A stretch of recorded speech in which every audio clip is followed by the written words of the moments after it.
Bonjour à tous et bienvenue dans ce Morning Bull Live. Nous sommes le 25 avril 2023 et cet après-midi, il y aura plein de résultats. Et ce soir, il y aura plein de résultats. Et puis, hier, il s'est pas passé grand-chose, si ce n'est qu'on peut quand même discuter un petit peu sur le sujet des banques. Et puis autrement, c'est tout. Bonne journée et à demain. Non, je plaisante, effectivement, il y a quand même deux, trois autres choses à raconter aujourd'hui, mais c'est vrai que la journée d'hier a été extrêmement faiblarde, ou sans grand intérêt. Alors le grand intérêt, la nouvelle du jour, c'est qu'encore une fois, LVMH a battu un nouveau plus haut historique, et monsieur Bernard Arnault est encore un petit peu plus riche, et on est à plus de 500 milliards d'euros de market cap chez LVMH, ce qui veut dire que c'est la première société européenne à passer cette barrière mythique et historique.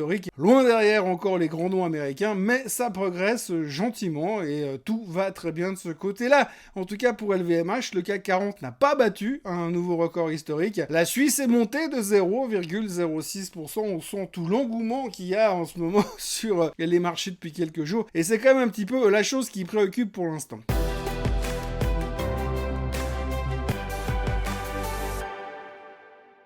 Alors c'est vrai que pour l'instant, on est tous un petit peu bloqués dans cette obsession par rapport à l'aspect, on va dire, hausse des taux, l'aspect inflation. Et une fois qu'on aura réglé le problème de la hausse des taux et de l'inflation qui viendront la semaine prochaine, bien sûr, eh bien on pourra commencer à parler de l'éventuelle récession, mais ça c'est pas sûr. Alors quand on regarde en fait aujourd'hui, cette semaine on aura encore, en dehors de l'aspect des résultats trimestriels qui sont le centre du monde en ce moment, la suite des événements, eh bien ce sera les prix, enfin le GDP, le PIB américain qui sortira demain, et puis ensuite en fin de semaine le PCE, ce fameux chiffre mythique qui nous importe beaucoup pour savoir quelle sera la suite des événements, puisque comme vous le savez, bien évidemment, lorsque le PCE sera sorti, et bien plus rien ne sera plus jamais pareil, comme d'habitude, comme à chaque fois, à peu près toutes les 2 semaines, on nous fait le coup encore et encore et encore. Parlons maintenant un petit peu des chiffres du trimestre. Alors ça continue, hein. Hier il y a eu Coca-Cola qui a sorti des bons chiffres, qui a annoncé des grosses augmentations de prix, tout va plutôt pas mal. Les chiffres étaient bons, c'est au-dessus des attentes, mais le marché s'en fout pour l'instant, parce qu'il a bien d'autres préoccupations. Hier, on s'est beaucoup concentré sur le sujet des bancaires. Alors les bancaires, oui, bien sûr, puisque nous avions hier les publications de Crédit Suisse hier matin, donc c'était un petit peu un coup d'épée dans l'eau, parce que fondamentalement, ça n'allait pas changer la face du monde. Alors on sait qu'ils ont perdu quasiment 200 milliards d'assets sous gestion entre le 1er janvier 2022 et aujourd'hui, mais surtout, ils ont perdu quasiment 80 milliards depuis, on va dire, entre jeudi et vendredi, avant que le Conseil fédéral décide de les fusionner avec l'UBS. Les chiffres étaient dégueulasses, donc c'est une catastrophe, mais de toute façon on s'en fout, parce que derrière, eh bien l'UBS va les racheter, va les absorber. C'était donc là probablement la dernière fois que le Crédit Suisse publiait des résultats en tant que banque indépendante. Dorénavant, ça sera mixé à l'intérieur de l'UBS, donc on y comprendra encore moins quelque chose, mais c'est bien parce que ça cachera les éventuels problèmes qu'il peut y avoir à l'intérieur. Mais ce qui est assez intéressant dans tout ça, c'est que finalement on est au milieu d'une période où on se dit la crise des banques c'est fini, on n'a plus de soucis à avoir, mais aujourd'hui on est en train de se prendre les impacts. Vous savez, les aftershocks après le tremblement de terre, eh bien ça continue à vibrer encore un petit peu, et là on prend les chiffres en pleine tête. On a eu le Crédit Suisse, qui n'est fondamentalement pas très grave, puisque le Crédit Suisse s'est fait absorber, mais par contre, on a eu aussi un truc assez intéressant à voir aux États-Unis, c'était First Republic. Alors, First Republic, souvenez-vous, c'était une des banques qui était susceptible d'être la prochaine SVB. Une fois que SVB est parti en vrille, eh bien, on a commencé à s'attaquer un peu à la First Republic. Souvenez-vous aussi que la plupart des grandes banques leur avaient prêté de l'argent, mis de l'argent en dépôt chez eux en signe de charité, quelque part. Et aujourd'hui, ils publient des chiffres avec des assets sous gestion de l'ordre de 100 milliards. Ce qui veut dire qu'ils ont perdu plus ou moins 100 milliards depuis quelques semaines d'assets sous gestion, mais qu'en plus, dans les 100 milliards qu'ils ont aujourd'hui, et il y en a 30, c'est l'argent qu'on leur a donné en cadeau du côté de JP Morgan et consorts. Donc ça veut dire que les gars, sans ça, il leur reste 70 milliards d'assets sous gestion, c'est que dalle. On sait qu'ils vont avoir un trimestre pourri, probablement le prochain trimestre, on voit mal comment ils pourraient gagner de l'argent. Bref, c'est pas complètement clean, et c'est pas complètement réglé. Alors pour l'instant, ils essaient de trouver des solutions, ils essaient de se restructurer, mais c'est quand même un tout petit peu délicat, et ça laisse supposer supposer que oui, la crise des banques est terminée, oui, les banques centrales ont fait ce qu'il fallait en termes de liquidité, mais il y a quand même 2-3 cicatrices qui restent et qui pourraient peut-être perdurer. En tout cas, perso, je suis client, je vois l'état du bilan de First Republic, je me dis que je vais pas tenter le diable, et puis que s'il faut commencer à paniquer, je préférerais quand même pas être le dernier à paniquer, donc je vais peut-être partir en premier en me disant allez, je vous laisse les gars, il est temps de rentrer se coucher, la soirée était sympa, mais je vais quand même retirer mon cash et puis aller planquer dans une banque un peu plus solide, une banque systémique, au hasard. Mais en tous les cas, il n'y a pas trop de crainte parce qu'on sait qu'il ne devrait pas y avoir de catastrophe, puisque les gouvernements ont signé, ont mis un tampon en disant nous serons toujours là pour vous aider, on vous aime, vous êtes les meilleurs, les banques, oui, bon, bisous. Mais non, donc du coup, First Republic a quand même perdu 22% hier soir after close. Alors c'est moins grave parce qu'elle avait pris 16% dans la journée, mais hier soir after close, elle se traitait en baisse de 22%, parce qu'on sent quand même qu'il y a encore 2-3 trucs de pourris au fond du congélateur. Vous savez, un peu comme quand vous ouvrez le congélateur puis vous découvrez des trucs que vous avez mis il y a 2 ans, vous savez même plus ce qu'il y a à l'intérieur. Eh bien, on se pose quand même 2-3 questions chez First Republic et on voit quand même qu'il n'y a pas tout qui est réglé quand même dans le côté du secteur bancaire. Mais c'est pas grave puisqu'on a dit qu'on toucherait plus jamais. Donc ça ne risque pas grand chose. Autrement, il y a tellement rien à dire qu'aujourd'hui on va parler un tout petit peu du Bitcoin, parce que le Bitcoin aujourd'hui ne fait pas grand chose. Il est à 27 435 à l'heure où je vous parle. Mais ce qu'il faut retenir du Bitcoin, c'est qu'il y a quand même 2 banques qui ont parlé hier, des banques, des grosses banques, donc des gars qui sont pas forcément habitués aux crypto-monnaies. Mais là, on a eu droit à Standard Chartered et à Bank of America qui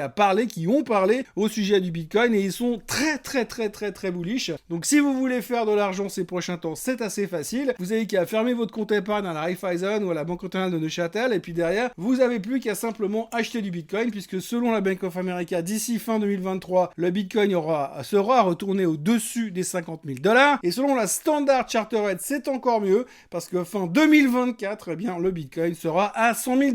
Donc c'est assez simple, il suffit d'acheter du Bitcoin, attendre fin 2024 et ensuite vous prenez votre retraite. Ça tombe bien parce que comme il n'y a pas grand chose à dire sur les marchés pour l'instant, tant que ça ne bouge pas plus que ça, il va falloir trouver des solutions. C'est d'ailleurs assez paradoxal aujourd'hui parce que quand on regarde un petit peu comment c'était il y a un mois, on a l'impression qu'il y avait le mois de mars et puis ensuite le mois d'avril. Alors le mois de mars, on était surexcités, tout le monde s'intéresse à la finance, on avait des trafics de fous sur les chaînes YouTube, sur les articles, sur les podcasts, partout, parce que tout le monde voulait savoir, voulait comprendre, voulait parler de finance, et puis alors là, depuis que le Crédit Suisse était racheté par l'UBS, tout le monde s'en fout, les trafics sont en baisse, les gens ne s'intéressent plus à la finance, on est passé à autre chose, là on se concentre sur l'inflation et sur l'éventualité d'une peut-être récession, mais c'est même pas sûr, ça on le saura peut-être avec les chiffres du GDP de mercredi après-midi. Mais grosso modo, c'est super calme, peut-être un peu trop calme. La volatilité est toujours au plus bas du plus bas de tous les temps. Quand vous lisez la presse, mais les médias américains financiers, on vous dit que ça peut pas durer, qu'à un moment donné, il va se passer quelque chose. C'est vrai que, comme je vous le disais hier, on est dans un range, il ne se passe rien, mais à un moment donné, quand ça va commencer à bouger, ça risque de bouger très vite et beaucoup plus vite que ce qu'on pouvait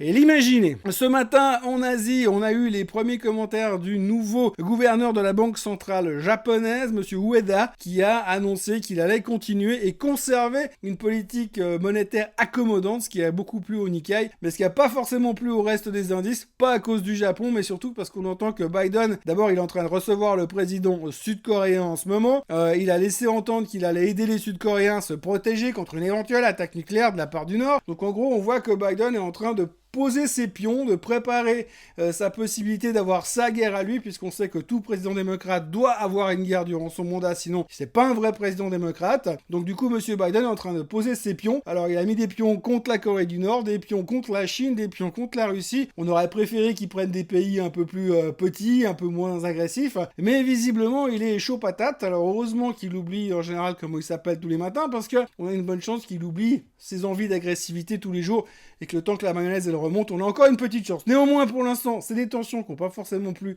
dans la région asiatique. Donc, le Japon en hausse ce matin, Hong Kong et la Chine plutôt négatifs. Le pétrole qui remonte gentiment autour des 78 $ et des poussières. L'or qui repasse en dessus des 2000. Le Bitcoin qui, malgré tous ses bons commentaires, est toujours collé à 27 400.